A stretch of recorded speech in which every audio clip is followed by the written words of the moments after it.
Built in 1833, Birmingham Town Hall is one of the oldest buildings in Birmingham and has been at the center of the community for almost 2 centuries.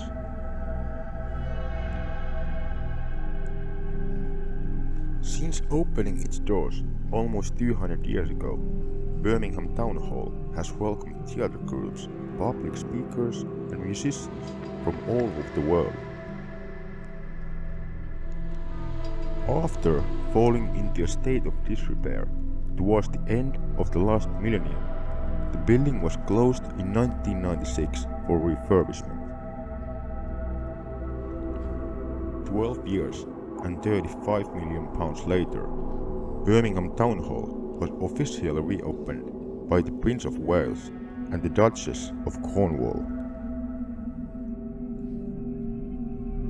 Birmingham Town Hall is today more popular than ever with residents and tourists, but its many supposed ghosts have turned several people off.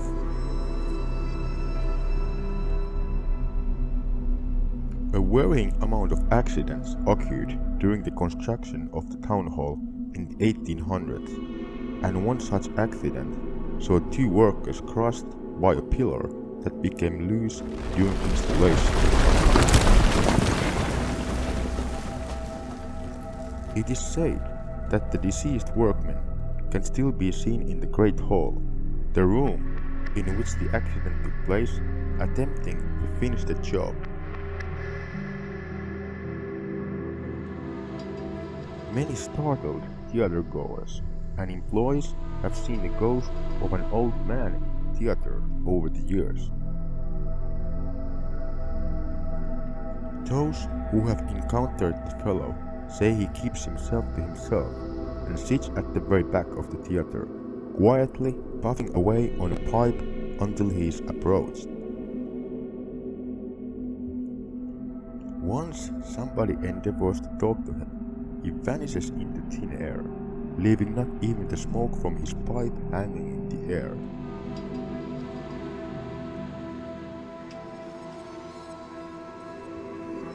Birmingham Town Hall is also believed to be haunted by the ghost of Charles Dickens. Yes, that Charles Dickens. Dickens, perhaps the greatest author of the 19th century, gave his first reading of A Christmas Carol in Birmingham Town Hall on Boxing Day of 1853, introducing the city's people to his most enduring piece of work.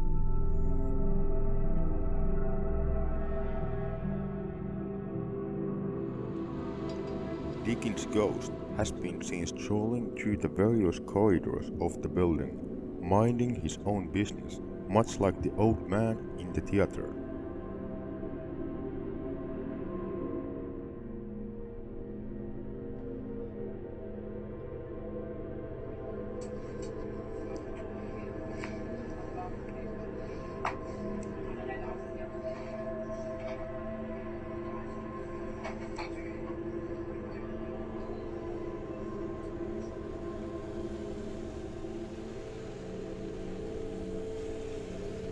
It's scary enough trying to wave through people at Birmingham New Street station as not to miss your train, but this station is a pretty haunted place too. When building the station in 1848, a Jewish cemetery was dug up in the process. If you have seen the films Poltergeist and the Amityville Horror, you will know that building on burial grounds disturbs the spirits of the dead. There have also been several suicides on Platform 4, which is said to be one of the station's most haunted places.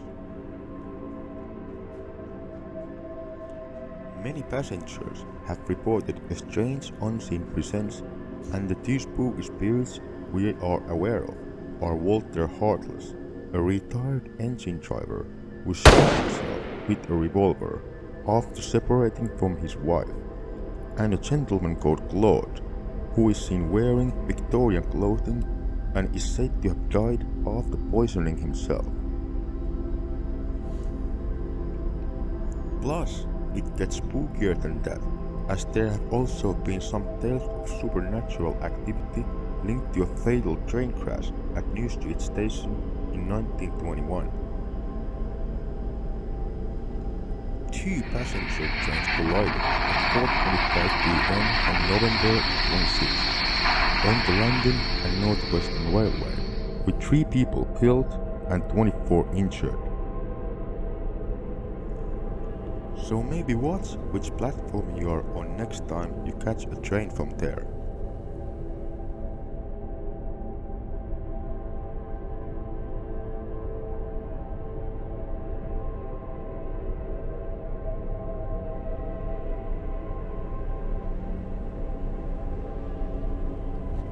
Built in 1901, the Alexandria Theatre is bound to come with a ghost story or two, and therefore makes this list of haunted places.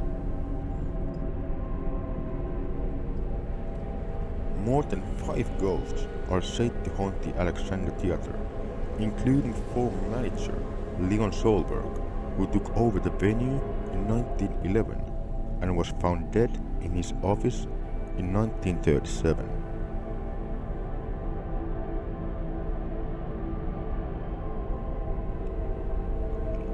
Other spirits include the former master of the wardrobe department, a military man in a top hat, a former stage manager who can be heard jangling keys, and a grey lady.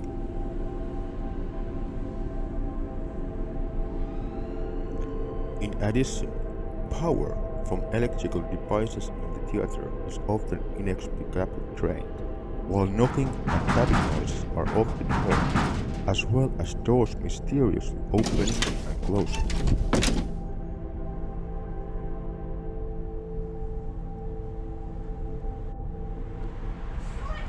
Yeah, are you open? Yeah.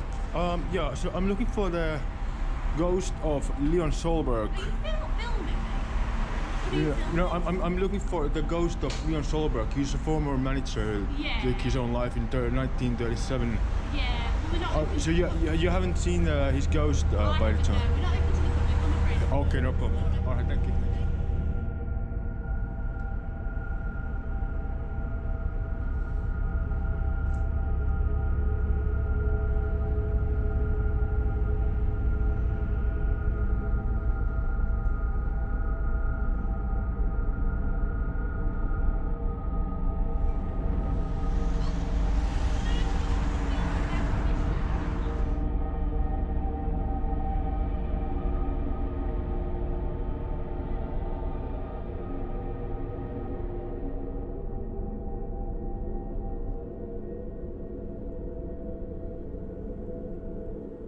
Is it any surprise that Warstone cemetery is said to be haunted? Probably not. Graveyards usually contain hundreds, if not thousands, of dead bodies. They are supposed to be haunted.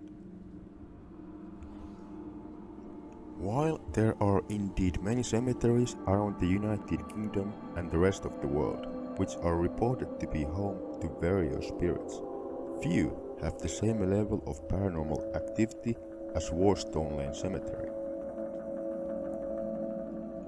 A cemetery, unlike any other, Warstone Lane Cemetery is located in Birmingham's Jewellery Quarter and was constructed in 1848. Today, it is a Grade 2 on the Parks and Gardens of Special Historic Interest Register.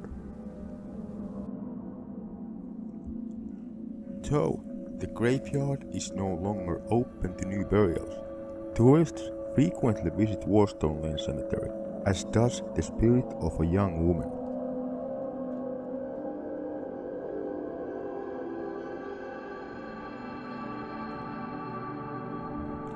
Though it is unknown who she is, many who have passed by the graveyard late at night have reported seeing her ghostly image sitting on top of a tombstone towards the end of the cemetery.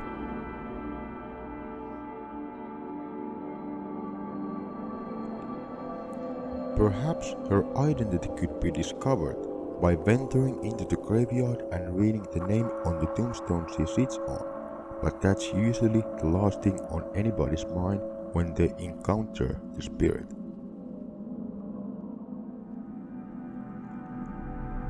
Another frequently spotted ghost of Warstone cemetery has been the White Lady, aimlessly wandering the graveyard, perhaps struggling to find her way into the next world. The White Lady has also been seen in the area immediately outside Warstone cemetery. Some motorists have even claimed to have brought their cars to a screeching halt after seeing a woman standing in the middle of the road, only to watch her disappear before their very eyes.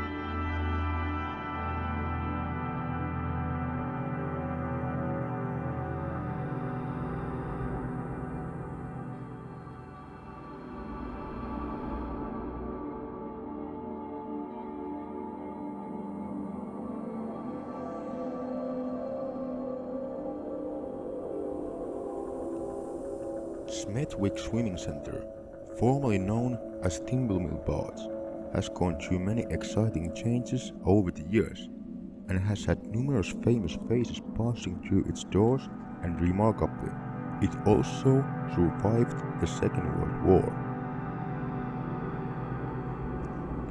Smethwick opened on the 30th of March in 1933 and was designed by Chester Button and Roland Fletcher. The Art Deco features of the building were inspired by the high arched roof of aircraft hangars in France. These features were derived from the Scandinavian timber construction of the Breslau Exhibition Pavilion in the early 1920s. Similar designs can also be found at the Royal Horticultural Hall in London. From April to September, the main pool was open for public swimming, and from October to March, the pool was emptied, taking 2 days to drain.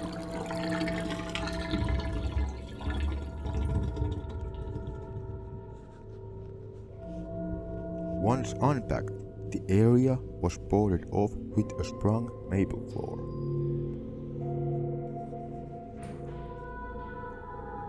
The setting up of the sprung maple floor would take 2 weeks to construct, but once done, such events as hairdressing, dancing, prostitution, and bare-knuckle boxing took place. This completely invigorated the community and led to what was then called Timbermill Baths being a hub of activity. Big bands such as the Beatles and Rolling Stones were some of the many bands that performed at the venue. The subways and cellars were used as air raid shelters.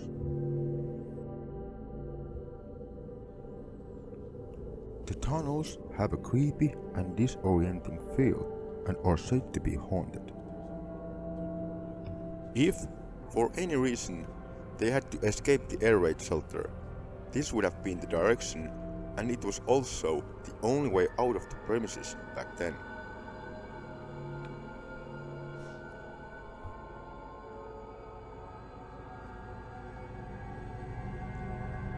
This would have been the old morgue.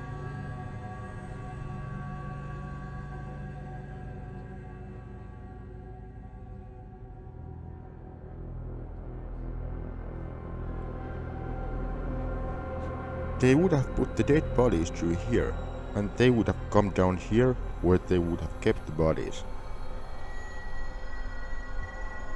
This area here is an air raid shelter, and in here you would have had bunk beds.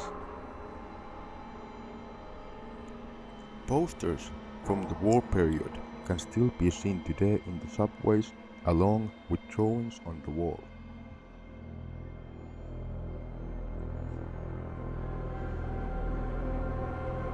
Before the war with the plague, this area was used as a plague pit. There's estimated to be around 300 bodies underneath this floor. They would have had to dig holes and then burn the bodies and bury them so no infection spread.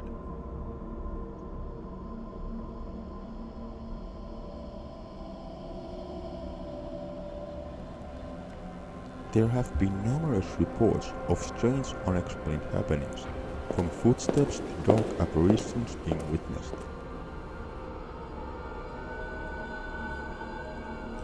Among the residents' books reported to be at large in the maze of underground tunnels and cellars is a horse, a black airman with an American accent, a spook who wears a green boiler suit, a girl named Emily, and a man with long hair and beard.